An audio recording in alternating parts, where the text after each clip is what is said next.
नमस्कार। राज्य टेलिभिजनको प्रस्तुति कार्यक्रम राज्य बहसमा स्वागत छ। म विनोद परियार। हामी समसामयिक विषयवस्तुमा केन्द्रित रहेर कुराकानी गर्ने गर्छौं। नेपाल कम्युनिस्ट पार्टी नेकपा दुई धारामा विभाजित भएको छ। प्रधानमन्त्री केपी शर्मा ओलीले पुस 5 गते प्रतिनिधि सभा विघटन गरेपछि मुलुक एउटा राजनीतिक हिसाबले सङ्कटमा र एउटा नयाँ चरणमा प्रवेश गरेको छ। यतिखेर प्रतिनिधि सभा विघटनको मुद्दा सर्वोच्चमा विचाराधीन छ र फैसला सर्वोच्चले के गर्छ भनेर सर्वत्र पर्खाइ भइराखेको छ।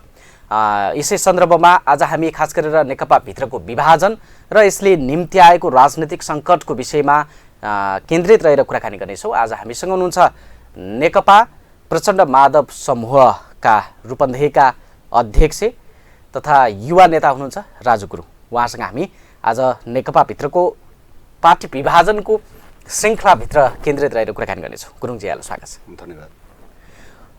नेकपा भित्रको एउटा विभाजनको श्रृङ्खलाले खास गरेर यो सत्तामा भएको बेला 2/3 मत भएको बेलामा तपाईँहरूको पार्टी विभाजन भयो। यद्यपि कानुनी हिसाबले औपचारिक हिसाबले विभाजन भएको छैन, को आधिकारिक भन्ने लडाइँ जारी छ। अब यही लडाइँमा चाहिँ तपाईँ एउटा युवा नेता, खास गरेर तपाईँ सँगैकै सहयात्रीहरू मन्त्री पनि भइसकेको स्थितिमा तपाईँले त अहिले रूपन्देहीको अध्यक्ष पाउनु भएको छ। यो हिसाबले तपाईँको लागि यो विभाजन चाहिँ फाइदाजनक भयो त्यसरी भन्न सकिन्छ? होइन, यो फाइदा विभाजनले पार्टीका नेता कार्यकर्ता कसैले पनि फाइदा गर्दैन। यसले फाइदा बनाएको फाइदा भएको छैन। सबै औपचारिक रूपमा अघि नै तपाईँले भनिसक्नु भएको छ कि औपचारिक रूपमा विभाजन भएको छैन, तर एक खालले यो विभाजनै हो। यो अब पार्टीमा विचारबाट विचलित भयो भने, सिद्धान्त नीति विधिबाट विचलित भइसकेपछि हामी त्यो विधि, त्यो सिद्धान्त, त्यो विचारलाई चाहिँ त्यो दृष्टिकोणका साथ चाहिँ त्यसलाई चाहिँ अगुवाई गरेर लिएर जानुपर्छ, त्यो अग्रगमनको पक्षमा चाहिँ लाग्नुपर्छ भनेर हामी त्यसका चाहिँ अब सिपाहीहरू यो पार्टीमा अहिले थोरै चाहिँ केही त्यस्ता खालका समस्याहरू देखिएका छन्। त्यसले गर्दाखेरि चाहिँ ती समस्याहरूलाई समाधान गर्नका निम्ति हामी लागेका छौँ र यसले समग्र रूपमा नेता कार्यकर्ता सबैले चाहिँ एउटा घाटा पुर्याएको छ। यो विभाजनले फाइदा भएको छैन। तर राजु गुरुङ चाहिँ कुनै जमानादेखि राष्ट्रिय युवा सङ्घमा तपाईँ युवाको हिसाबले नेतृत्व तहमा हुनुहुन्थ्यो। यद्यपि तपाईँले त्यो राजनैतिक अवसर प्राप्त गर्नु भएको थिएन भन्ने थियो कि त्यो हिसाबले त तपाईँ अहिले त पार्टी विभाजनपछि त जिल्लाको अध्यक्ष पाउनुभयो होइन? तपाईँले त्यो हिसाबले चाहिँ तपाईँको लागि चाहिँ यो एउटा अवसर हो कि भन्ने मेरो प्रश्न। तपाईँले अघि नै भनिसक्नुभयो नि त, नेपालको कम्युनिस्ट आन्दोलनमा यो हाम्रो अब पार्टीको राजनीतिमा खास गरिकन चाहिँ हिजो हामी एमाले हुँदै आज नेकपासम्म आइपुग्दाखेरि मेरा समकक्षी साथीहरू, अघि नै तपाईँले चर्चा गरिसक्नुभयो, धेरै साथीहरू केन्द्रीय कमिटीमा हुनुहुन्छ र धेरै साथीहरू मन्त्री पनि भइसक्नु भएको छ र कतिपय साथीहरू मैले सङ्गठित गरेका साथीहरू, मेरा कार्यकर्ताहरू पनि मन्त्रीहरू भइसक्नु भएको छ। र मलाई चाहिँ के छ भने अहिले पार्टी सङ्कटमा छ। सङ्कटको बेलामा साथीहरू चाहिँ आफ्नो ठाउँमा एउटा यो नेतृत्व लिने अथवा जिम्मेवारी लिने भनेको यी प्राविधिक कुरा हुन्। हामी आन्दोलनमा निरन्तर रूपमा चाहिँ अविचलित रूपमा लागिरहेका छौँ र अहिले पार्टी सङ्कटमा परेको बेलामा कम्युनिस्ट आन्दोलन गलत दिशातर्फ जानबाट बचाउनका निम्ति अप्ठ्यारो बेलामा चाहिँ हामी कम्युनिस्ट पार्टीका सच्चा कार्यकर्ताहरू चाहिँ कहाँ थाप्नुपर्छ भन्ने हिसाबले अहिले रूपन्देहीमा त्यो जिम्मेवारी पाएको छु र मैले त्यसलाई अन्यथा ढङ्गबाट लिएको छैन। भनेको तपाईँको हिसाबले यो पद भन्दा पनि माथि चाहिँ तपाईँले प्राप्त गर्नुपर्ने थियो? होइन, स्वाभाविक रूपमा अहिलेको कम्युनिस्ट आन्दोलनमा आजसम्म चाहिँ त्यो खालको योगदान, यो क्रियाशीलता सबै हिसाबले चाहिँ त्यो हुनपर्ने होला सायद। चाहिँ त्यसो गर्दाखेरि चाहिँ सबै अरू चाहिँ कार्यकर्ता जनताले पनि चाहिँ बुझ्ने कुरा हो, तर पनि यो प्राविधिक कुरा हो। हिजो साथीहरू चाहिँ अब जहाँ जुनसुकै ठाउँमा हुँदाखेरि पनि हामी त्यो जिम्मेवारीबाट विचलित थियौँ। जिम्मेवारी चाहिँ अब तलदेखि माथिसम्म हामी कम्युनिस्ट पार्टीका कार्यकर्ताहरू सबै समान छौँ भन्ने हुन्छ। त्यो पार्टी अध्यक्ष पनि कमरेड प्रचण्ड, कमरेड माधव नेपाल पनि चाहिँ कम्युनिस्ट पार्टीको सदस्य हो, नेकपाको सदस्य हो र हामी पनि सदस्य हौँ। हामी समान हैसियत सबै चाहिँ समान हौँ। यो पदीय जिम्मेवारी भनेको प्राविधिक कुरा हो हामी आन्दोलनमा सँगसँगै छौँ। यसले गर्दाखेरि चाहिँ कुनै अब पाउनुपर्ने लिनुपर्ने दिनुपर्ने भन्ने खालको कुरामा हामीले त्यसमा अर्थ राख्दैनौँ। जस्तो अहिले अब नेकपाभित्रको यो एक खालको भनौँ न, यो एकले अर्कोलाई कारबाही गर्ने अनि त्यसपछि जिम्मेवारीहरू हेरफेर गर्ने यो चाहिँ पालै पालो भइरहेकै छ। हजुर। अब निर्वाचन आयोगले तपाईँहरू अलग पार्टी हो भनेर उसले छुट्याइदिएको पनि छैन। चुनाव चिन्हको लडाइँ एकातिर छ, अर्कोतिर संसद विघटन यो चाहिँ प्रतिगामी हो भनेर यहाँ सडक सङ्घर्षमा हुनुहुन्छ। यो चाहिँ जनतामा चाहिँ यो कुन सही कुन बेठिक भन्ने अन्यल देखिन्छ कि। अब तपाईँहरूले गरेको प्रदर्शनमा पनि झन्डै झन्डै उस्तै उस्तै सहभागिता, केपी ओली नेतृत्वको नेकपामा पनि त्यस्तै। यो खास आधिकारिक को हो? होइन, यो अब अहिले समग्रमा चाहिँ सडकमा जस्तो हामीले नेतृत्व गरेको नेकपा र अब खड्गप्रसाद ओली अहिले प्रधानमन्त्री हुनुहुन्छ, उहाँले नेतृत्व गरेको नेकपाले विभिन्न कार्यक्रम आयोजना गरिरहेको छ। त्यसो हुँदा सडकमा जुन खालको कार्यक्रमहरू भइरहेको छ, जुन खालको चाहिँ सभाहरू भइरहेको छ, यसले के बुझाउँछ भने अझै पनि जनता चाहिँ कम्युनिस्टप्रति चाहिँ अब विश्वस्त छन् भन्ने खालको कुरा त्यसले पनि एउटा कम्युनिस्टहरूलाई चाहिँ अझै पनि रुचाइरहेको छ भन्ने कुरा पनि चाहिँ पुष्टि गर्छ। एउटा पहिलो कुरा जबरजस्ती ल्याएको पनि त हुन सक्यो होइन, ती पनि आफ्नो ठाउँमा छ। राज्यको तर्फबाट अहिले चाहिँ एउटा विडम्बना चाहिँ के हो भने हामी प्रतिगामी कदम के खड्गप्रसाद ओली प्रधानमन्त्रीले चालेको कदमको प्रतिगामी कदम भनेर हामी सडकमा आइरहेका छौँ र ठ्याक्कै त्यही ढङ्गबाट सरकारमा भएको चाहिँ अब पार्टीले पनि त्यो ढङ्गबाट प्रदर्शनहरू गरिरहेको छ। यो के हो भने त्यो चाहिँ अब सरकार पनि आन्दोलन गरेर यसरी आइरहेको छ। यो एउटा विडम्बना हो। यो नेपालको इतिहासमा चाहिँ हिजो पञ्चायतमा हुने गर्थ्यो, पञ्चायतमा हुने गर्थ्यो र अहिले भएको छ, ठिक त्यस्तै भएको छ। र पनि अहिले के हो भने आधिकारिकता कुरा निर्वाचन आयोगमा विचाराधीन निर्वाचन आयोगमा नि मुद्दाको कुरा के हो भने निर्वाचन आयोगले 441 जनालाई बाहेक अरूलाई चिन्दिन भनेर निर्वाचन आयोगले चाहिँ प्रष्ट गरिसकेको छ। नेकपा दुईटा पार्टी एकता हुँदाखेरि 441 जनाको चाहिँ अब केन्द्रीय कमिटी बनेको थियो र 441 जना केन्द्रीय कमिटी बाहेक अरूलाई चिन्दिन भनेर अरू चाहिँ यो कानुन त निर्वाचन आयोगमा चाहिँ 441 भन्दा बाहिर अरू चाहिँ चिन्दिन भन्छ र 441 जना चिन्दिन भने पनि आधिकारिक रूपमा तपाईँहरू नै आधिकारिक हो भनेर त भनेको छैन। होइन, भनेको छैन। त्यो निर्वाचन आयोगले त्यो नभनी सुखै छैन।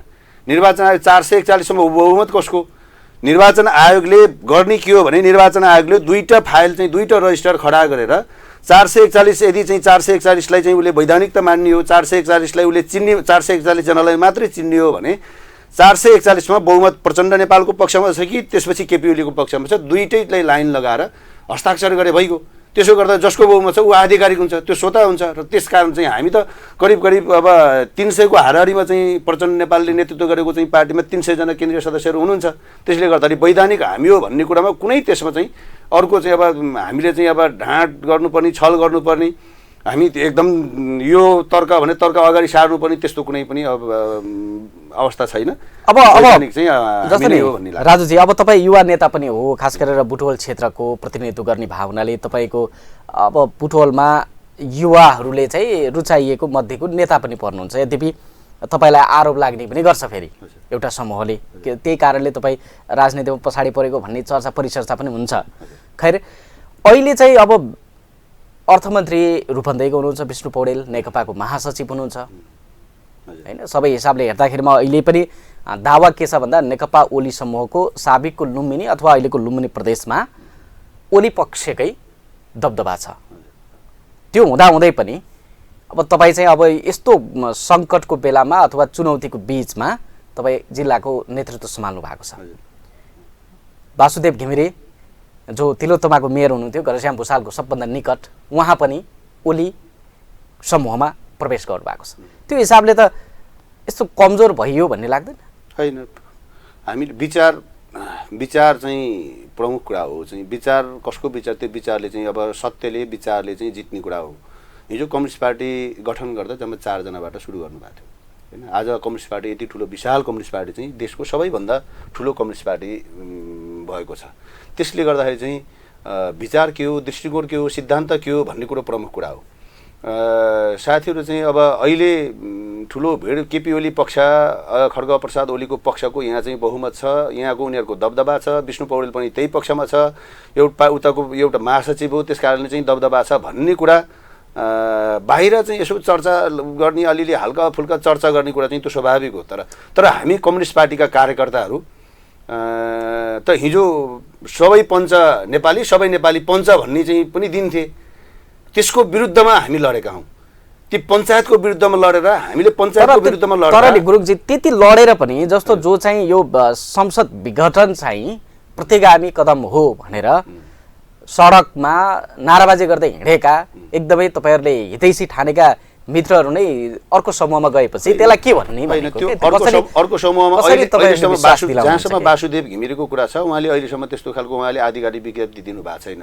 तर होइन पनि भन्नुभएको छैन नि त। फेरि विष्णु पौडेलसँग फोटो खिचेर चाहिँ हामी सँगै छौँ भनेर हाल्नु भएको छ र उहाँसँग हाम्रो कुराकानी भएको छ। यदि उहाँ विचारमा विचलन त्यस्तो खालको छ नि हामीले एउटा यो के हो भने यो दलाल पुँजीवादको प्रभाव हो भन्ने लाग्छ होइन। उहाँ चाहिँ अब राजनीतिभन्दा पनि अलि बढी चाहिँ पहिल्यैबाट पनि अलि व्यापार गर्ने मान्छे हो। यो विचार सिद्धान्त आदि तिदि भन्दा पनि स्वाभाविक रूपमा हिजो तिलोत्तमाको चाहिँ अब त्यहाँ राजनीति गर्ने सवालमा तिलोत्तमाको चाहिँ त्यहाँको चाहिँ अब स्थानीय चाहिँ पोलिटिक्समा चाहिँ उहाँको सहभागिता उहाँको सक्रियता चाहिँ जुन खालले थियो त्यही हिसाबले चाहिँ उहाँले मेयर पाउनुभएको, उहाँ त्यहाँको चाहिँ अब टिकट पाउनुभयो र उहाँ चाहिँ अब त्यो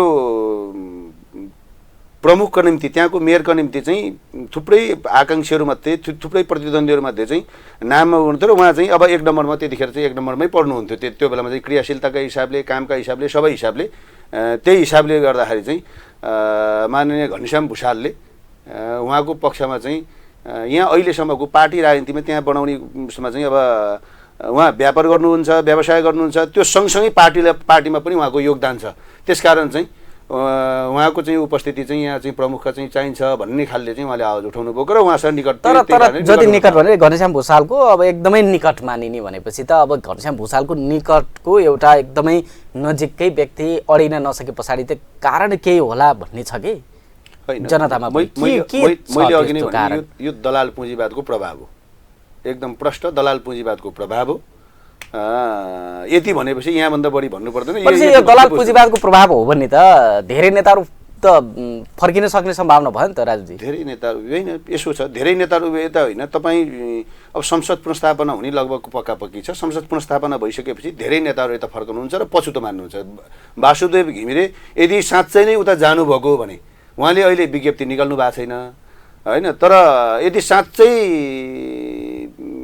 ओली पक्षमा उहाँ जानुभएको हो भने उहाँ चाहिँ अब 13 गते या 15 गतेपछि असाध्यै पछुताउनुहुन्छ र पछुताएर चाहिँ सरी भनेर चाहिँ आत्मआलोचना गरेर फर्काउनुहुन्छ। भनेपछि यो तपाईँको विश्वास हो अथवा दाबी हो होइन, यो अथवा तपाईँको त्यो निकटताले चाहिँ त्यसो भन्छ के हो? अब कसरी विश्वास गर्ने? यो त स्वाभाविक धेरै नेताहरू अहिले पनि तपाईँ चाहिँ वासुदेव घिमिरेको मात्र कुराकानी होइन, अहिले ओली पक्षका थुप्रै सांसदहरू सङ्घीय सांसदहरू अहिले हाम्रा नेताहरूसँग चाहिँ कुराकानी गरिराख्नु भएको छ र संसद पुनर्स्थापना त्यो त दुवै पक्षले भन्छन् कि अब त्यो त अब ओली समूहका नेताहरूलाई सोध्यो भने हामीतिर आउनलाई सबै आतुर हुनुहुन्छ भनेर भन्नुहुन्छ। अब यो चाहिँ अब को पक्ष भन्ने अब होइन, यो मुद्दाको कुरा एजेन्डाको कुरा हो। प्रमुख कुरा चाहिँ कम्युनिस्ट पार्टीमा लाग्ने, कम्युनिस्ट पार्टीमै लाग्दैन, त्यो एउटा व्यक्तिको पछाडि लाग्ने हो भने त त्यसमा चाहिँ यसमा भन्नु कुनै अर्थ छैन। तर एउटा विचारको पक्षमा एउटा विधिको पक्षमा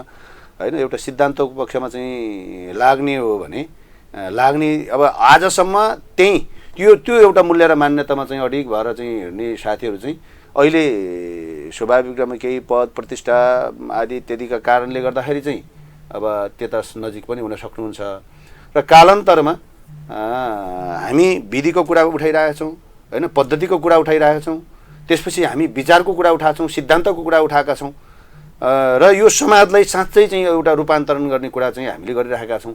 यी सबै कुराहरू गर्दाखेरि साथीहरू सबै चाहिँ पछि कालान्तरमा यहाँ नआइसुकै छैन।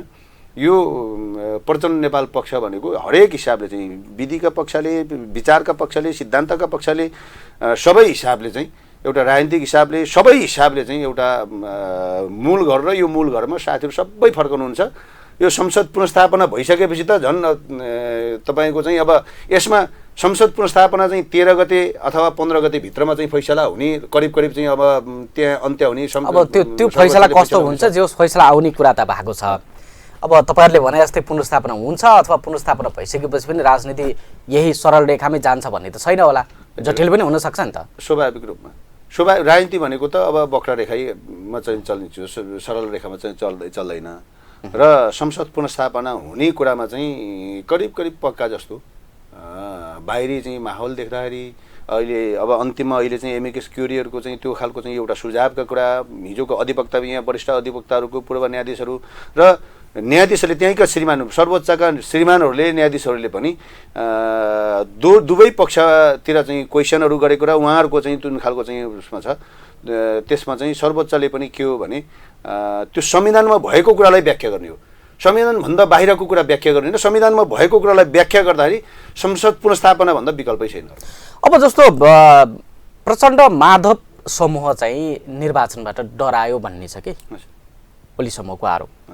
तपाईँ बुटवलमै हुनुहुन्थ्यो, बुटवलमा खास गरेर प्रधानमन्त्री केपी शर्मा ओलीले बुटवलको जनसमर्थन हामीसँग छ भनेर उहाँहरूको प्रदर्शनमा ठुलो समूह सहभागिता थियो शक्ति प्रदर्शनको हिसाबले। त्यो हिसाबले त संसद विघटनको अनुमोदन चाहिँ यो जनताले गरे भनेर उहाँहरूले भन्नुभएको छ। होइन, बुटवलको उहाँहरूको प्रदर्शन चाहिँ अब राज्यको शक्ति दुरुपयोग गरेर जसरी गरिएको थियो, सुकुम्बासी बस्तीहरूमा फर्म भर्न चाहिँ लाल पूर्जा चाहिँ यहाँ फर्म भर्नका निम्ति बोलाउने, यति बजे 9 बजे फर्म भर्न बोलाउने र फर्म भर्दा यो फर्म हामी भर्छौँ र यो फर्म आजको कार्यक्रममा गएन भने लाल पूर्जा पाउँदैन, जगधनी प्रमाण पूर्जा पाउँदैन भनेर चाहिँ थुप्रै बस्तीहरूमा त्यसरी चाहिँ मान्छेहरू लिएर आएका छन्। त्यो थुप्रै बस्तीमा पनि केही सीमित मान्छे पो फक्केलान्, सबै कसरी फक्किन्छन् त? अधिकांश मान्छे अहिलेसम्म चाहिँ अब यो यत्रो वर्षसम्म चाहिँ उनीहरूले पूर्जा पाएको छैन, 20औं वर्ष 30औं वर्ष भयो बसेको, त्यहाँ बसेको छ, उसले चाहिँ अब आफ्नो चाहिँ पुनै प्रमाण पाएको छैन। अनि त्यसपछि राज्यको एउटा अङ्ग गरेर राज्यको प्रमुख व्यक्तिहरू यसो हुन्छ भन्दाखेरि त जनता न हो, जनताले चाहिँ आज एक दिन गइदिँदाखेरि मैले पूर्जा पाउँछु भन्ने खालको त्यो खालको चाहिँ एउटा जनतामा त्यो लालच त्यो खालको एउटा हुने हो कि भन्ने खालको त्यो खालले चाहिँ धेरै साथीहरू चाहिँ धेरै त्यसरी चाहिँ जनताहरू आएका छन्, एउटा कुरा। अर्को कुरा थुप्रै ठाउँबाट चाहिँ उहाँले चाहिँ सक्दो राज्यको चाहिँ अब नै गरेर तपाईँले चाहिँ त्यो बेलामा चाहिँ अब देख्नुभएको छ होइन। अब यहाँ आएर भत्ता बाँडेर चाहिँ 1000 रुपियाँको दरले भत्ता बाँडेको कुराहरू पनि बाहिर चाहिँ प्रचारमै मिडियामै सुनिएको छ र अहिले पनि तपाईँलाई चाहिँ हामी अब प्रमाणकै रूपमा चाहिँ यहाँ गर्न सक्छौँ कि थुप्रै चाहिँ यहाँका युवाहरू चाहिँ त्यो अब यहाँका युवाहरूलाई मोटरसाइकलमा तेल हाल्ने कुपन सहित त्यसपछि अनि चाहिँ फल्ने ठाउँबाट चाहिँ पैसा बुझ्ने कुरा सहित यी सबै कुराहरू अहिले बाहिर आएको छ, त्यो छताछुल्ला भएको छ, त्यो ढङ्गबाट आएको छ। तर तपाईहरूले पनि गरेको प्रदर्शनमा कहीँ न कहीँ त कहीँबाट गाडीबाट तपाईहरूले पनि ल्याउनु होइन, हामी गाडीबाट ल्यायौँ, जनता त्यतिखेर स्वतस्फूर्त ढङ्गबाट हामी गाडी चाहिँ त्यो त तपाईँहरूको दाबी, उहाँहरूले पनि त्यो स्वतस्फूर्त आएको भन्नुहुन्छ कि यो दाबी त हो स्वाभाविक रूपमा उहाँहरूले चाहिँ भन्नुहुन्छ। तर राज्य पक्ष र चाहिँ अब हामीले कहाँबाट चाहिँ गर्ने, हामी त जनता ल त्यहाँ आउनुहोस्, हाम्रो चाहिँ प्रतिगमनको विरुद्धमा चाहिँ अब तपाईँहरू चाहिँ बुटवल आउनुहोस् भनेर हामीले चाहिँ आह्वान गऱ्यौँ। त्यो आह्वानमा स्वतस्फूर्त ढङ्गबाट आउनु भएको छ जनताहरू चाहिँ। तपाईँहरूको भन्दा ओली समूहको चाहिँ जनता धेरै हो होइन, केही मात्रामा चाहिँ सरकार राज्य पक्ष बुटवलमा खास गरिकन बुटवलमा ओली पक्षको चाहिँ प्रभाव छ भन्ने खालको तपाईँले पनि अघि नै भन्नुभयो। त्यो अब यहाँ महासचिव पनि यही भएको भएर बुटवलमा हामीले 15 गते चाहिँ अब कार्यक्रम गरिरहँदा माघ 15 गते हामीले चाहिँ कार्यक्रम गरिरहँदाखेरि चाहिँ यहाँ लाइट बालेर खोज्नुपर्छ भनेर चाहिँ अब उनीहरूका नेताले चाहिँ भन्ने खालको कुराकानी गर्थ्यो र त्यतिखेर हामीले जुन खालको प्रदर्शन गऱ्यौँ त्यो बुटवलमा हामीले चाहिँ त्यो सुरुवात गऱ्यौँ।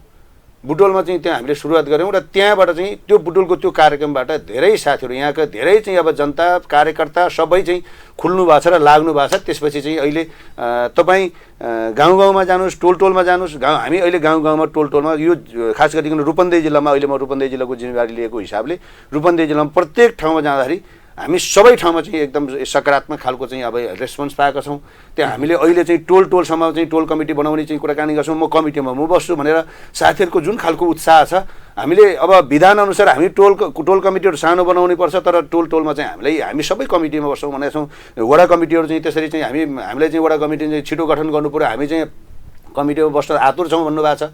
नगर कमिटीहरू, क्षेत्रीय कमिटीहरू, जिल्ला कमिटीहरू यो ढङ्गबाट जुन खालको उत्साह छ त्यो उत्साहले गर्दाखेरि चाहिँ तल कार्यकर्ता तलपट्टि चाहिँ माथि चाहिँ अब अलि नेताहरूको लेभलमा चाहिँ अलि माथिल्लो लेभलमा चाहिँ अब एउटा सबै पद स्वार्थ त्यो खालले चाहिँ लाग्नु भएको छ।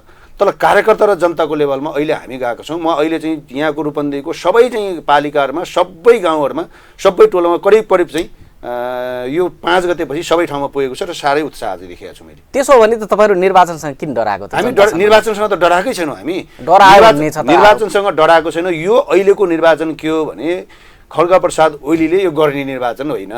अब वैशाखको अब 17 र 27 गते भनेर चाहिँ उहाँले घोषणा गर्नुभएको छ। आजसम्म निर्वाचनको केही तयारी छैन र उहाँ आफैले पनि अस्ति निर्वाचन आयोगमा गएर के भन्नुभएको छ, निर्वाचनको केही तयारी गरेका छैन। के गर्यो निर्वाचन आयोग भने निर्वाचन आयोगप्रति असन्तुष्ट व्यक्त गर्नुभएको छ भने निर्वाचन आयोगप्रति असन्तुष्ट व्यक्त गर्नुभएको छ। त्यो एउटा उहाँको चाहिँ बाहिर देखाउने चाल मात्रै हो, चालबाजी मात्रै हो र निर्वाचन गर्नका निम्ति यो वैशाखमा निर्वाचन चाहिँ गरिएको छैन र हामी आवधिक निर्वाचन हुँदाखेरि हामी चाहिँ निर्वाचनबाट हामी भाग्दैनौँ। संविधानले दिएको निर्वाचनमा, नेपालको संविधानले दिएको निर्वाचनमा हामी डराउँदैनौँ, भाग्दैनौँ। हामी निर्वाचनमा सहभागी हुन्छौँ। वैशाखमा चाहिँ चुनाव हुन्न भन्ने, वैशाखमा चुनाव हुँदैन। जस्तो तपाईँले एउटा कार्यक्रममा भन्नुभएको थियो कि अब खास गरेर रूपन्देहीमा, त्यसमा पनि बुटवल क्षेत्रमा प्रभाव चाहिँ विष्णु पौडेलको छ। नेकपाको महासचिव, अर्थमन्त्री, पटक पटक मन्त्री भइसक्नु भएको छ। त्यो हिसाबले अब मैले चुनाव चाहिँ उहाँलाई हराउन सक्छु भनेर अभिव्यक्ति दिनुभएको थियो। के आधारले चाहिँ तपाईँले म उहाँ विष्णु पौडेललाई हराउन सक्छु भन्नुभयो? होइन, यहाँ त बुटवलमा विष्णु पौडेल कहिले आउनुभयो होइन। म 43 सालबाट बुटवलमा चाहिँ राजनीति गरेर राखेको छु। 43 सालबाट यहाँ अहिलेसम्म 77 सालसम्म बुटवलको राजनीति गरेको छु। बुटवलको प्रत्येक कार्यकर्ता, रूपन्देहीको खास गरिकन बुटवलको तलपट्टिको कार्यकर्ता, जनतादेखि माथिसम्म नेतासम्म चाहिँ सबै कार्यकर्तासँग मेरो सम्बन्ध छ। सबैलाई म चिन्छु, प्रत्यक्ष रूपमा सबैलाई चिन्छु। पहिलो कुरा त्यहाँदेखि मेरो लामो चाहिँ यहाँ चाहिँ खुन पसिना बगेको छ। तर यहाँका कार्यकर्ताले, यहाँका जनताले मलाई माया गर्छन्। यहाँका हरेक जनताका सबै चाहिँ अब समस्यामा म चाहिँ उहाँहरूसँग सँगै छु। आज विष्णु पौडेल एउटा नेता भएको हिसाबले चाहिँ विष्णु पौडेल माथि चाहिँ अब मन्त्री भएका हिसाबले, महासचिव भएका हिसाबले विष्णु पौडेलले चाहिँ अलि माथिबाट गर्ने ठुला कामहरू गर्ने चाहिँ होला। तर यहाँका सानातिना जनताका सबै समस्याहरूसँग म घुलमिल छु र उहाँहरूसँग चाहिँ म सँगै साथमा छु।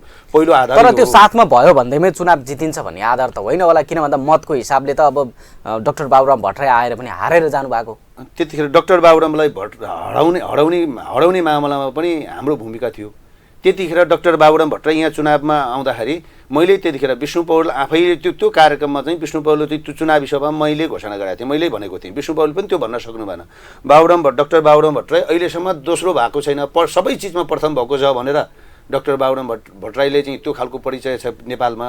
तर डाक्टर बाबुराम भट्टराई रूपन्देहीबाट तेस्रो, पहिलो दोस्रो होइन तेस्रो पनि हुँदैन भनेर चाहिँ मैले चाहिँ गरेको थिएँ। त्यो चाहिँ अब पहिलो दोस्रो पनि भएन। यहाँ हामी तेस्रो बनाएर पठाउँछौँ भनेको थियो, त्यही तेस्रो भएर चाहिँ जानुभयो। त्यतिखेर त्यो खालले चाहिँ यहाँको चुनावी माहौल, त्यसको चुनावको नेतृत्व, त्यहाँको चाहिँ संयोजन सबै चाहिँ त्यतिखेर हामीले गरेको थियौँ। खास गरिकन मैले गरेको थिएँ, मेरो नेतृत्वमा चाहिँ त्यो भएको थियो। त्यस कारणले गर्दाखेरि पनि यहाँ पार्टीमा तल जनतामा कार्यकर्तामा चाहिँ त्यो खालको एउटा सामिप्यता छ, त्यो खालको लगाव छ, त्यो खालको माया छ। उहाँले पनि माया गर्नुहुन्छ र तल चाहिँ उसमा विष्णु पौडेलले अहिलेसम्म सबै निर्वाचनमा जिताउनका निम्ति महत्त्वपूर्ण भूमिका मैले खेलेको छु। भनेपछि अब चाहिँ जस्तो त्यति राम्रो सम्बन्ध भएको विष्णु पौडेललाई छाडेर तपाईँ प्रचण्ड माधव समूहमा चाहिँ किन निकट हुनुभयो त? होइन, सम्बन्धको कुरा होइन, पार्टीमा चाहिँ विचारको कुरा प्रमुख कुरा हुन्छ। विष्णु पौडेलसँग चाहिँ हिजो पार्टीमा विष्णु पौडेललाई मेरो चाहिँ विचार मिलेको थियो, हामी सँगै थियौँ। आज विष्णु पौडेलले चाहिँ विचारबाट विचलित हुनुभयो, उहाँ चाहिँ प्रतिगमनको पक्षमा लाग्नुभयो, हामी विष्णु पौडेलको विरोधमा छौँ। आज चाहिँ माधव नेपाल र प्रचण्ड पनि फेरि चाहिँ अब प्रतिगमनको पक्षमा जान्छ, प्रतिगमन सच्चियो भनेर फेरि केपीओलीको पक्षमा जान्छ भने पनि उसको विरुद्धमा चाहिँ लाग्ने हामी हौँ। प्रतिगमनको विरुद्धमा, यस्ता खालका गलत कदमको विरुद्धमा सधैँभरि चाहिँ हामी लाग्छौँ र म लाग्छु। व्यक्तिगत रूपमा भन्नुपर्दा तपाईँले मलाई जो कसैले पनि प्रतिगमनका विरुद्धमा विचारबाट विचलित भयो भने त्यो कम्युनिस्ट पार्टीमा रहेर विचारबाट विचलित भएका साथीहरूले हामी साथ दिन सक्दैनौँ। त्यसकारण चाहिँ विष्णु पौडेल भन्ने कुरा, कुनै व्यक्ति भन्ने कुरा चाहिँ अब गौण कुरा, विचार प्रमुख कुरा हो कम्युनिस्ट पार्टी भनेको। अब जस्तो तपाईँले भन्नुभएको थियो, अघि मैले जोडेको थिएँ नि, जस्तो विष्णु पौडेलसँग म चुनाव लड्छु भन्नुभएको छ नि, त्यो जित्ने आधार कसरी देख्नुहुन्छ भनेको? होइन, जित्ने आधार चाहिँ यहाँका सबै चाहिँ वार्डहरूमा, पालिकाहरूमा चाहिँ अब पालिकाभित्र यहाँको चाहिँ अब यो क्षेत्रमा पहिलो कुरा विष्णु पौडेल अहिले चाहिँ अब विष्णु पौडेलको रूपन्देहीमा यो बुटोलमा घर पनि छैन, केही पनि छैन, उनी टुरिस्ट उम्मेदवार भएर आउने हुन्, पहिलो कुरा। दोस्रो कुरा, विष्णु पौडेलले हिजो चुनाव यहाँ गर्दा एउटा प्रमुख एजेन्डा भनेको, पहिलो एजेन्डा सबैभन्दा जोरदार रूपमा भनेको बुटोललाई प्रदेशको राजधानी बनाउँछु, बुटोलमा चाहिँ प्रदेशको राजधानी बनाउँछु, त्यसकारण चाहिँ मलाई यहाँबाट चाहिँ जिताउनुहोस्, यहाँ राजधानी बनाएर यहाँको चाहिँ विकास निर्माण आदि त्यति सबै कुरा चाहिँ यहाँ चाहिँ गर्छु भन्नुभएको थियो। प्रदेशको राजधानी त उहाँ त चाहिँ अब अर्थमन्त्रीसँग सारिदिनु भयो, उहाँले अर्थमन्त्री पाउनुभयो, दाङतिर चाहिँ पठाइदिनु भयो। दोस्रो त्यो त प्रदेश सभाले गर्ने काम हो, मैले गर्ने कहाँ हो भन्नुभएको छ नि त। त्यो त उहाँको कुरा, तर त्यो प्रदेश सभाले गर्ने काम चाहिँ यहाँ त पार्टीभित्र त कहाँबाट इन्फ्लुएन्स, पार्टी माथि केन्द्रको निर्णय नभइकन विष्णु पौडेलले चाहिँ बुटोलमा राजधानी हुनुपर्छ भन्ने खालको चाहिँ त्यो खालको लबिङ उहाँले चाहिँ प्रदेशको सभामै लबिङ गर्न सक्नुहुन्थेन। उहाँ चाहिँ यदि यहाँ प्रभाव छ, उहाँ महासचिव हो भने यहाँ त्यो खालको प्रभाव, पर उहाँ चाहिँ त्यो पार्टीभित्र त्यो खालको चाहिँ यहाँका चाहिँ प्रदेश सभाका सदस्यहरूले चाहिँ त्यो खाले चाहिँ लबिङ गर्न सक्नुहुन्थ्यो नि, त्यो कहाँ गर्नुभयो, त्यो गर्नु भएन त्यो कुरा। अनि अर्को कुरा चाहिँ अहिले जसरी चाहिँ विष्णु पौडेलप्रति चाहिँ हरेक खालका चाहिँ आरोपहरू लागेका छन्, ती आरोपहरूले गर्दाखेरि पनि विष्णु पौडेल चाहिँ अहिले पछिल्लो कालमा अर्थमन्त्री भएर अहिले बिचमा पार्टी विभाजन भएपछि उहाँ अलि खुलेर आउनु भएको छ। नत्र हिजो त बालुवाटार काण्ड लागिसकेपछि त, 8 आने काण्ड लागिसकेपछि त उहाँ त यहाँ आउन, मुख देखाउन पनि लाज लाग्ने खालको अवस्था थियो नि त। तर जनता त फेरि उहाँकै पछि दगुरिरहेछन्, तपाईँकै कैयौँ कार्यकर्ताहरू उतैतिर लागिरहनु भएको छ त। अहिले अर्थमन्त्री हुनुहुन्छ, यो अब संसद पुनर्स्थापना भइसकेपछि उहाँ अर्थमन्त्री पनि फुस्किनुहुन्छ, उहाँ चाहिँ अब केही हुनुहुन्न, त्यसपछि अनि विष्णु पौडेलको पछाडि कोही पनि लाग्दैन। तर विष्णु पौडेलसँग तपाईँको यो विमानस्थल, अन्तर्राष्ट्रिय गौतम बुद्ध विमानस्थलको निर्माण कार्यको सवालबाट अलिकति बिग्रिएको कुरो भन्ने चर्चा छ, के हो यो अलिकति खुलाइदिनुहोस् न। होइन, त्यस्तो चाहिँ विमानस्थलसँग विष्णु पौडेलको कुनै साइन नै छैन। तर तपाईँले असन्तुष्टि व्यक्त गर्नुभएको थियो नि त, पत्रकार सम्मेलन गर्नुभएको थियो, निर्माणमा चाहिँ अलिकति असन्तुष्टि जनाउनु भएको थियो नि। त्यहाँ विष्णु पौडेलले त्यतिखेर पनि के हो भने, हामी विमानस्थलमा चाहिँ त्यहाँ काम गर्दाखेरि, गौतम बुद्ध विमानस्थलमा काम गर्दाखेरि उहाँले हाम्रो प्रतिस्पर्धामा अरू व्यक्तिहरू चाहिँ ल्याउन चाहिराख्नु भएको थियो। त्यतिखेर चाहिँ मैले भनेको कुरा होइन, त्यतिखेर प्रोजेक्ट डाइरेक्टर ओम शर्माले चाहिँ अब भन्नुभएको थियो, फल्नालाई चाहिँ यहाँ सिफारिस गर्नुभएको छ, उहाँहरू चाहिँ के हो, कुन ब्याकग्राउन्डको मान्छे हो भनेर भन्नुभएको थियो। उहाँहरूको ब्याकग्राउन्ड चाहिँ अब मैले चाहिँ गर्दाखेरि चाहिँ त्यो नयाँ साथीहरू चाहिँ काममा चाहिँ अलिकता नयाँ साथीहरू आउन खोज्नु भएको थियो। उहाँहरूबाट ठिक छ, त्यहाँबाट चाहिँ सम्भव हुन्छ भने अब त्यहाँ चाहिँ सहभागी लिएर जान सकिन्छ, तर उहाँहरू काममा त्यतिकै चाहिँ दक्ष भएका, उहाँहरूसँग त्यो खालको टिम छैन भन्ने खालको मैले सुझाव दिएको थिएँ।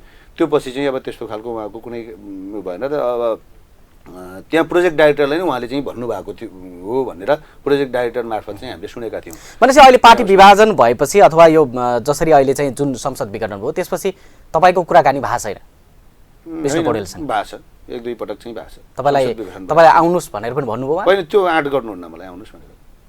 मैले उहाँले चाहिँ फोन गर्नुभएको थियो, फोन गरेपछि के कसो चाहिँ अब व्यक्तिगत कुराहरू चाहिँ त्यस्ता खालका छन् भने चाहिँ ठिकै छ, कुराकानी गरौँ। राजनीतिक कुराकानी हो भने तपाईँ प्रतिगमनको पक्षमा लाग्नु भएको छ, हामी अग्रगमनको पक्षमा लागेका छौँ। तपाईँले यो प्रधानमन्त्रीले पुस 5 गते यो संसद विघटन गरेको कुरा यो संविधान सम्मत छ भन्ने खालले मलाई संविधानको ती सबै धाराहरू पल्टाएर मलाई पुष्टि गराइदिनुहोस्, म तपाईँको पक्षमा लाग्छु, नत्र भने राजनीतिक कुरा मसँग तपाईँले चाहिँ गर्नु पर्दैन भन्दैछु। उहाँले होइन त्यस्तो छैन भनेर उहाँले चाहिँ अब ठिकै छ, सन्चो बिसन्चो के छ, घरतिर घर परिवार के छ भन्ने खाले सोध्नु पऱ्यो। त्यसपछि हामी अब त्यही खास अरू कुरा भएको छ। अब यो अहिले चाहिँ अब तपाईँले अघि आफैले पनि अलिकति सङ्केत गर्नुभएको छ कि रूपन्देही ओली समूहको अलिक बढी प्रभाव छ, स्थानीय तहहरूमा पनि प्रमुख उपप्रमुखहरूको हेर्दाखेरिमा उहाँहरू बढी जसो उहाँहरूकै समर्थनमा देखिनु भएको छ। कतिपय युवाहरू पनि ओली समूहमा गए भन्ने खालको सूचना आएको छ, जस्तो देवदहतिरको लगायतको। त्यो हिसाबले चाहिँ अब यो तपाईँको प्रचण्ड माधव समूहको जुन तपाईँहरूले यो चाहिँ संविधानको रक्षाका लागि भनेर जसरी सङ्घर्ष गरिरहनु भएको छ नि, कार्यकर्ता थाम्नलाई त मुस्किल पो देखियो त होइन? हामीले एजेन्डा दिने हो, विचार दिने हो, दृष्टिकोण दिने हो।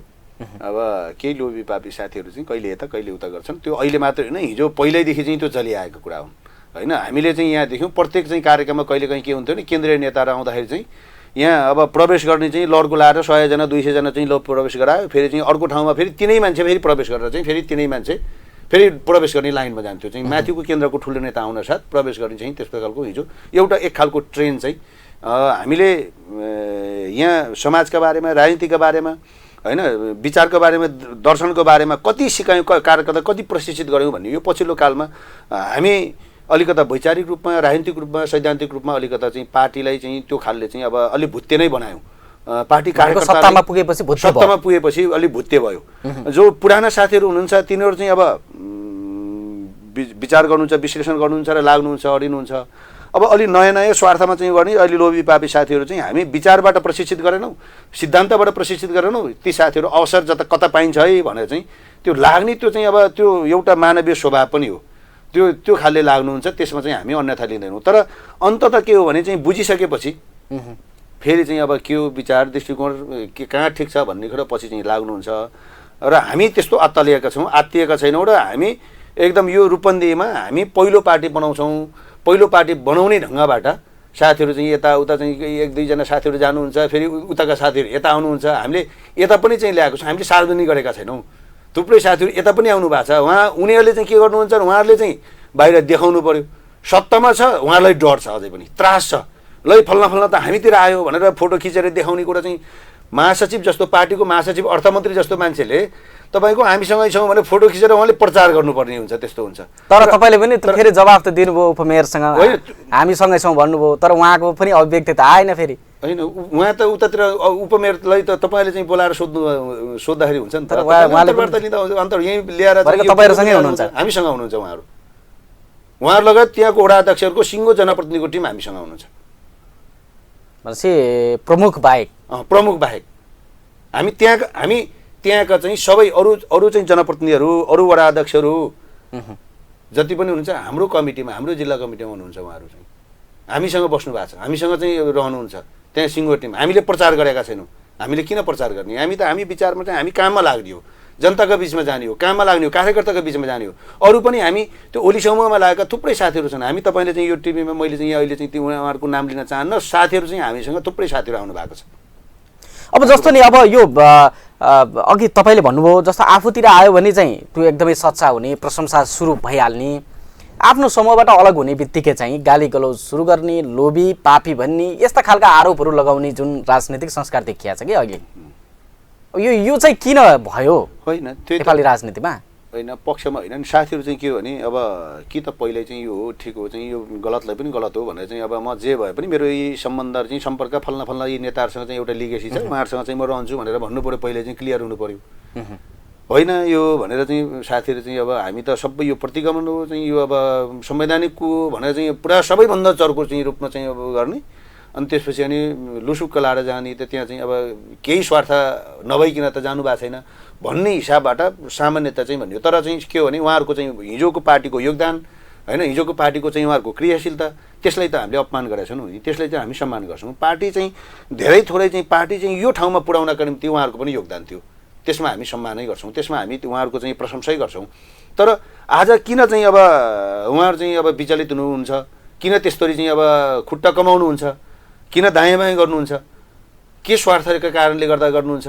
सबै चिज आखिर चाहिँ अब यही कम्युनिस्ट पार्टीमा लागेर आज नेपाल कम्युनिस्ट पार्टीमा लाएर नेपाल कम्युनिस्ट पार्टीको कार्यकर्ताका हिसाबले, त्यो नेपाल कम्युनिस्ट पार्टीको नेताका हिसाबले चाहिँ परिचित छ र सबैको बिचमा त्यहीँबाट सम्मान पाइराख्नु भएको छ भने किन चाहिँ त्यसो गर्नुहुन्छ त्यो ठाउँमा पुगेका साथीहरू भन्ने मात्रै चाहिँ क्वेसन हो हामीले चाहिँ, त्यो मात्रै हो। त्यो अन्यथा चाहिँ हामीले चाहिँ लोभी पापी आदि त्यति भन्दा भने चाहिँ केही अब त्यस्ता खालि तपाईँले भनेको प्रसङ्ग मात्रै होइन कि अहिले त सबैले त्यही भनिरहेको स्थिति छ। भाषणहरूमा हामी आम सभाहरूको त्यो जुन अभिव्यक्तिहरू सुन्छौँ नि, त्यो त आरोप प्रत्यारोप बढी देखिएको छ। जनताको सवाल कम भयो, जनताको बिचका जनताका समस्याका कुराहरू चाहिँ सुनिएन। प्रचण्ड माधव पक्ष पनि हिजो कोरोना महामारीको बेलामा वा पैदल हिँडिरहेका पैदल यात्रीहरूको विषयमा नबोल्ने, अहिले आएर चाहिँ सडकमा आफ्ना कुरा गर्नको निम्ति, आफ्नो सत्ताको निम्ति चाहिँ यसरी सडकमा आए भन्ने आरोप छ कि होइन? यसो हो, प्रचण्ड माधव नेपाल समूह भनेर हिजो छुट्टै समूह थिएन, हिजो एउटा पार्टी थियो। हिजो त त्यो राज्यले गर्नुपर्थ्यो, राज्यले गर्नुपर्छ, यी सबैका निम्ति राज्यले गर्नुपर्छ भनेर प्रचण्ड माधव नेपालहरू हिजो हामी राज्यले यसको व्यवस्थापन गर्नुपर्छ। सडकमा यो कोरोना महामारीको बेलामा बिचमा जुन खालको चाहिँ देशमा सङ्कट पर्यो चाहिँ हिजो, अब यो विश्वव्यापी सङ्कट हो, त्यो सङ्कटको बेलामा चाहिँ राज्यको तर्फबाट चाहिँ त्यसमा चाहिँ अब ती जनताको यी राज्यका जनताका निम्ति चाहिँ राज्यले केही गर्नुपर्छ। यहाँ त कम्युनिस्ट पार्टी त हिजो सरकारमा थियो नि, सरकारले केही गर्नुपर्छ भनेर चाहिँ हिजो भनिराख्नु भएको छ। हिजो तपाईँहरूको हिजो त्यतिखेरका स्टेटमेन्टहरू, त्यतिखेरका चाहिँ उहाँहरूका चाहिँ सक्रियताहरू, प्रयासहरू हेर्नुहोस्, उहाँहरूले चाहिँ राज्यलाई चाहिँ दबाब दिइराख्नु भएको थियो, होइन, तपाईँको सरकारलाई दबाब दिइराख्नु भएको थियो। र आज यहीँ पनि यो प्रदेशमै पनि हामीले ठाउँ ठाउँबाट चाहिँ यहाँबाट आवत जावत गर्नको निम्ति त्यहाँबाट चाहिँ बसहरू चाहिँ परिचालन गर्ने कम्तीमा चाहिँ यो दुःखबाट पैदल यात्रा हिँडिरहेको छ। हामी पटक पटक मुख्यमन्त्री कहाँ चाहिँ यहाँको चाहिँ अब आन्तरिक मामला मन्त्री कहाँ, यहाँको चाहिँ अब अरू मन्त्री, यहाँ हाम्रो सम्बन्ध भएका सबै चाहिँ अब नेताहरूकोमा चाहिँ कम्तीमा यो ठाउँसम्म जिल्ला प्रमुख जिल्ला अधिकारीसँग लिएर चाहिँ यी सबै बसहरू चलाउने भन्दा नि बसहरू पनि अब उहाँहरूले हामी दिन तयार छौँ, स्कुलहरूले पनि हामी दिन तयार छौँ। ती बाटोमा पैदल यात्रा गर्नुभन्दा उनलाई चाहिँ त त्यहाँ त्यो गन्तव्यसम्म चाहिँ पुर्याउन तर सरकारमा भएको हिसाबले त सरकारको दलको हिसाबले त्यतिखेर कमजोरी भएको भन्ने चाहिँ स्वीकार्नुहुन्छ? त्यसमा स्वाभाविक रूपमा त्यतिखेर त कमजोरी स्वीकार्नुपर्छ र हामीले पहल गरेका थियौँ। पहल गर्दा पनि हामीले हरेक लाख प्रयास हाम्रो असफल भयो। त्यतिखेर चाहिँ हामीले भनौँ लाख प्रयास असफल भयो। पैदल यात्रा हिँडेर जानुपर्ने भयो। हामी ठाउँ ठाउँमा चाहिँ खाना खुवाउने व्यवस्था गऱ्यौँ, त्यसमा चाहिँ हामीले सहयोग गऱ्यौँ। त्यो हाम्रो व्यक्तिगत रूपमा गर्ने कुरा भयो र यो कुरालाई चाहिँ यो कुरा गर्नुहुन्छ त्यो हामी त्यहाँ लाग्यौँ त्यसरी गऱ्यौँ भन्ने कुरा चाहिँ अब अहिले चर्चाको विषय चाहिँ अहिले प्रचारको विषय बनिँदैन। तर हामीले राज्यलाई तर सरकारलाई हामीले यो गर्नुपर्छ, यो सरकारको दायित्व हो, सरकारको कर्तव्य, यो राज्यको नागरिक भइसकेपछि सरकारको कर्तव्य हो भनेर हामीले चाहिँ भनेका थियौँ। र प्रचण्ड माधव नेपालहरूले उहाँहरूले पनि त्यो समूहका नेताले सरकारलाई चाहिँ उहाँ बारम्बार घचघचाइराख्नु भएको थियो। त्यसमा चाहिँ अब सडकमा चाहिँ आउने कुरा आदि आउने कुरा चाहिँ त्यतिखेर चाहिँ उहाँहरूको कुरा चाहिँ अब त्यो एउटै पार्टी थियो, पार्टीभित्र त उहाँले चाहिँ पहल गरिराख्नु भएको थियो। तर त्यसमा त्योभन्दा बढी गर्नुपर्थ्यो, हस्तक्षेप गर्नुपर्थ्यो भन्ने कुरा चाहिँ त्यो स्वाभाविक तपाईँले भन्नुभयो त्यसमा कमजोरी भएको छ। त्यो कमजोरी चाहिँ अब के अरे उहाँले चाहिँ यी कुराहरू समीक्षा भएका छन्। अब हामी कुराकानीको अन्तिममा पनि छौँ। हजुर, अदालतले के गर्छ भन्ने कुरा अहिले सबैको प्रखाइको विषय छ। अघि तपाईँले विश्वस्तका साथमा त भन्नुभएको छ, तर अदालतको विषय विचाराधीन मुद्दाको विषयमा हामीले यो हुन्छ त्यो हुन्छ भनेर भन्ने कुरा त मिलेन। तर अब यो कतिपयको के छ भन्दा अब संसद विघटन चाहिँ अदालतले यसलाई सदर गरिदियो भने मुलुक त निर्वाचनमा जान्छ। त्यो विषयलाई तपाईँहरूले स्वीकार गर्ने कि नगर्ने? होइन, त्यो अब अदालतले संसद विघटनको पक्षलाई सदर गर्ने कुरा हामी त्यो कल्पना पनि गर्न सक्दैनौँ। भइहाल्यो भने के गर्नुहुन्छ? त्यो कल्पना पनि गर्न सक्दैनौँ। पहिलो कुरा त्यो हुँदैन। त्यो नहुने कुरामा म विश्वस्त छु चाहिँ अब त्यो संसद पुनर्स्थापना गर्छ भन्ने कुरामा चाहिँ म विश्वस्त छु। धेरै थुप्रै आधारहरू छन्। यो के हो भने चाहिँ अस्ति विराटनगरमा प्रधानमन्त्री खड्गप्रसाद ओलीले पनि अदालतमा सेटिङ गरेर झालझेल गरेर के यस्तो भयो भने हामी आन्दोलन गर्छौँ भने सरकारमा रहेको पार्टी आफै प्रधानमन्त्री छ आन्दोलन गर्छु भन्नुभएको छ। यो के हो भने अदालतले संसद पुनर्स्थापना गर्दैछ भन्ने कुरा। अब सरकारमा रहेको मान्छेले चाहिँ सेटिङ गर्ने, बाहिरका मान्छेले सेटिङ गर्न सक्छ? आज चाहिँ अब त्यो खालको कुरा उहाँको अभिव्यक्ति छ। त्यो अभिव्यक्तिले चाहिँ संसद पुनर्स्थापना हुन्छ भन्ने कुरामा चाहिँ म विश्वस्त छु। र माननीय प्रधान न्यायाधीश लगायत चाहिँ त्यहाँ सर्वोच्चका चाहिँ अब श्रीमानहरू न्यायाधीशहरूले सम्माननीय श्रीमानहरूले उहाँहरूले चाहिँ यो संविधानको रक्षा गर्नका निम्ति, संविधानको सर्वोच्चताका निम्ति र यो के अरे यो संविधानको व्याख्या संविधानमा भए बमोजिम नै गर्नुहुन्छ भन्ने कुरोमा विश्वास छु। त्यहाँ चाहिँ अब भएन भन्ने खालको कुरा, यस्तो काल्पनिक कुराहरूमा चाहिँ हामी अब तर हुँदैन कि भनेर त तपाईँहरू पनि सडक सङ्घर्षमा त त्यही भएर त उत्रिनु भयो होला नि त? होइन, सडक दबाब त दिइरहनु भएको छ नि त। त्यो हामी सर्वोच्चलाई मात्रै सडक छ, हामी सरकारलाई राज्यलाई जुन उसले गलत कदम गर्दाखेरि त हामी सधैँभरि सडकमा उत्रिन्थ्यौँ नि त। हामी हिजो त्यो 36 सालको आन्दोलन हामीले बेहोरेनौँ, तर हामी हिजो 46-47 सालको आन्दोलन, 62-63को आन्दोलन, यो बिचका हरेक खालका चाहिँ गलत क्रियाकलापको विरुद्धमा, गलत कदमका विरुद्धमा त हामी सडकमा छौँ नि। हामी त्यो सर्वोच्चलाई दबाब दिनका निम्ति, प्रेसर गर्नका निम्ति हामी सडकमा आएका होइनौँ। यो गलत कदम सरकारले चाहिँ सच्याउनका निम्ति यो गलत कदमका विरुद्धमा चाहिँ हामी लागेको हौँ। आज विचाराधीनमा अदालतमा भएको हुँदा अदालतले दबाब दिएको भन्ने हुन्छ, तर हामी त सधैँभरि गलतको पक्षमा चाहिँ, सत्यको पक्षमा चाहिँ आवाज उठाउन त सडकमा चाहिँ हामी जहिले पनि आएका छौँ। यो त हाम्रो चाहिँ अब निरन्तर रूपमा चाहिँ हामी भोलि पनि हामी यस्ता खालका गलत क्रियाकलापहरू हुँदाखेरि चाहिँ गलत खालको चाहिँ अब राज्यले, सरकारले गलत चाहिँ कदम चाल्दा यो जुन खालको चाहिँ एउटा प्रतिगमनको विरुद्धमा अनि यसका विरुद्धमा त हामी चाहिँ अब हरेक खालका प्रतिगामी कदमका विरुद्धमा चाहिँ राज्यलाई पछाडि धकेल्ने खालका त्यस्ता खालका चाहिँ एजेन्डाहरूमा त हामी सडकमा उत्रन्छौँ। हस्, यहाँले यो समय दिनुभयो, यसको लागि यहाँलाई धेरै धेरै धन्यवाद। आज हामीले राज्य बहसमा कुराकानी गऱ्यौँ नेकपा प्रचण्ड माधव समूहका रूपन्देहीका अध्यक्ष तथा युवा नेता राजु गुरुङ। उहाँसँग हामीले समसामयिक राजनीतिको बारेमा कुराकानी गऱ्यौँ। आजको यो बहस यहाँलाई कस्तो लाग्यो? यहाँका कुनै क्रिया प्रतिक्रिया भए हामीलाई खबर गर्न सक्नुहुन्छ। आजको कार्यक्रम हेरेर साथ दिनुभएकोमा सम्पूर्ण दर्शकप्रति आभार प्रकट गर्न चाहन्छु। आजका अतिथिज्यूलाई पनि धन्यवाद दिँदै म विनोद परियार अर्को श्रृङ्खलासम्मको लागि छुटिन्छु। नमस्कार।